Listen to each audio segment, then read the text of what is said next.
Bismillahirrahmanirrahim. Assalamualaikum warahmatullahi wabarakatuh.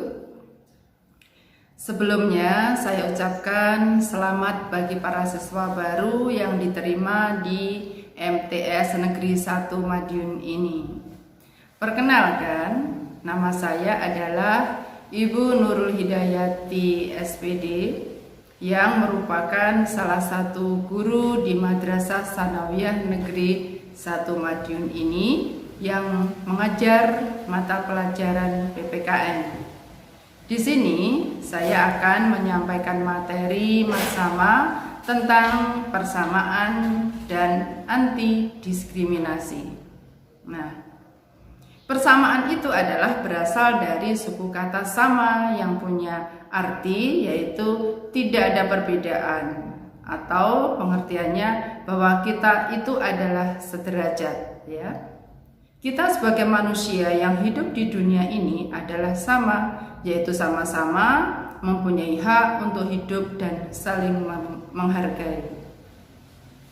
Namun, seringkali orang memberikan perlakuan yang sangat menyolok pada orang lain itu berdasarkan atau hal yang berbeda dari umumnya, ya. Maka ini sering juga disebut dengan sikap diskriminatif atau sikap diskriminasi. Diskriminasi itu adalah termasuk suatu perilaku yang berdasarkan perbedaan dalam kategori yang dibuat oleh alam atau masyarakat yang tidak ada hubungannya dengan kemampuan individu atau jasanya. Diskriminasi itu adalah suatu perlakuan yang tidak seimbang terhadap perseorangan atau kelompok berdasarkan sesuatu, biasanya bersifat kategorikal atau atribut khas seperti berdasarkan pada ras, ya, kemudian kesukuan atau kesuku bangsaan, kemudian agama, atau juga keanggotaan kelas-kelas sosial. Gitu. Ada beberapa macam diskriminasi. Di antaranya adalah yang pertama, diskriminasi umur. Individu diberi layanan yang tidak adil karena tergolong dalam lingkungan umur tertentu. Contohnya, di negara Malaysia, remaja itu dianggap orang yang menimbulkan masalah, sehingga timbul istilah masalah remaja. Atau sering juga di negara kita, jika masih muda, ya, sering diragukan akan kemampuannya jika dibanding dengan usia orang yang lebih tua. Kemudian ada juga diskriminasi gender atau jenis kelamin, ya. Individu diberi layanan yang tidak adil karena jenis kelamin mereka itu berbeda. Contohnya, seorang wanita memberikan atau menerima gaji yang lebih rendah jika dibanding dengan laki-laki sejawatnya, meskipun mereka itu mempunyai pekerjaan yang sama. Kemudian diskriminasi kesehatan. Individu diberi layanan yang tidak adil karena mereka menderita penyakit atau kecacatan tertentu, ya,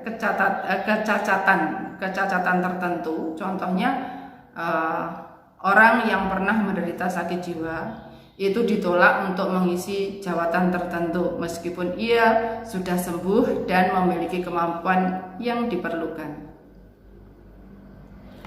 Berikutnya adalah diskriminasi ras. Individu tidak diberikan layanan kesehatan karena ras mereka berbeda. Contohnya adalah orang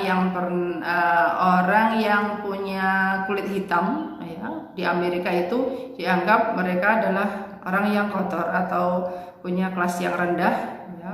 Maka yang dilayani itu adalah yang didahulukan adalah orang yang berkulit putih, sedangkan orang yang berkulit hitam itu adalah disingkirkan atau diakhirkan begitu.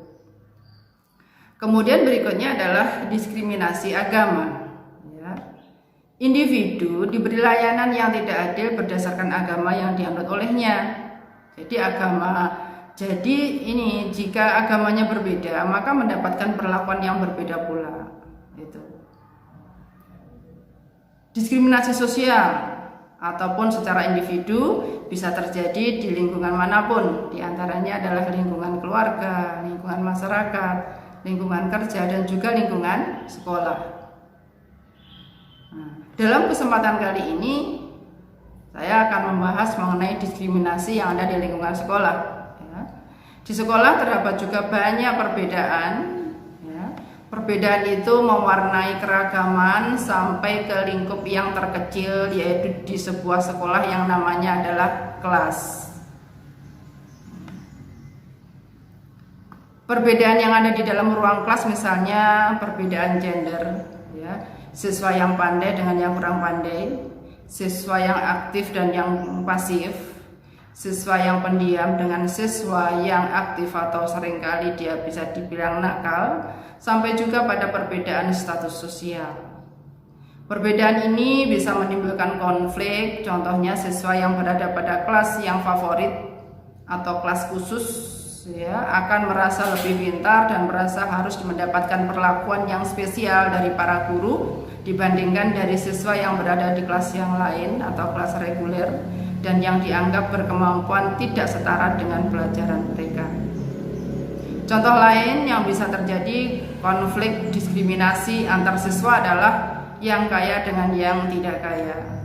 Siswa yang merasa dari keluarga yang berada, mereka itu akan berpikir bahwa siswa yang berasal dari ekonomi yang rendah itu bukanlah teman atau setara mereka. Karena itu, konflik di atas sering terjadi, namun sering juga terabaikan dan tetap saja berlanjut sehingga hal ini bisa terjadi dari generasi ke generasi selanjutnya. Diskriminasi yang dimaksud dalam hal ini adalah melakukan tindakan yang dapat merugikan pihak lain. Diskriminasi ini dapat berupa fisik dan psikis. Secara fungsi dan tugas kita semua di sekolah seharusnya mampu menciptakan budaya organisasi yang netral, yang tanpa berpihak antara atau merasa saling membedakan.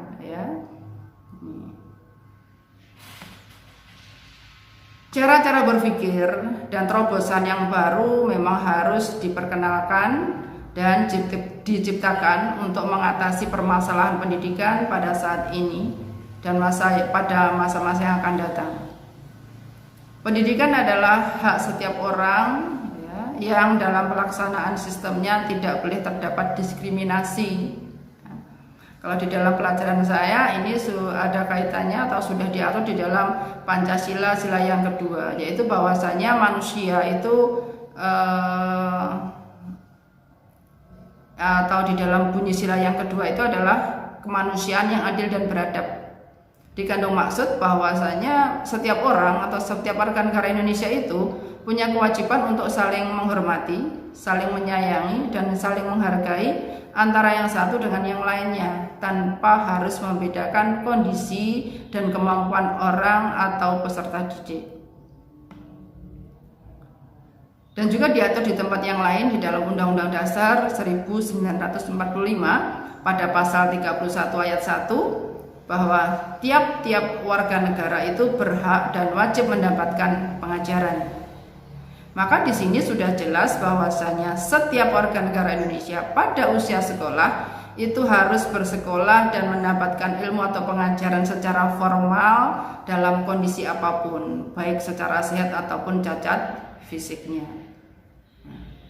Maka demikian kita harus punya sikap anti diskriminasi dan pembulian terhadap orang lain. Kita semua harus mampu menepis rasa eksklusivisme terhadap diri kita sendiri, terhadap orang lain. Harus saling menghargai antara satu dengan yang lainnya. Semoga apa yang saya sampaikan ini ada manfaatnya. Wabillahi taufiq wal hidayah. Wassalamualaikum warahmatullahi wabarakatuh.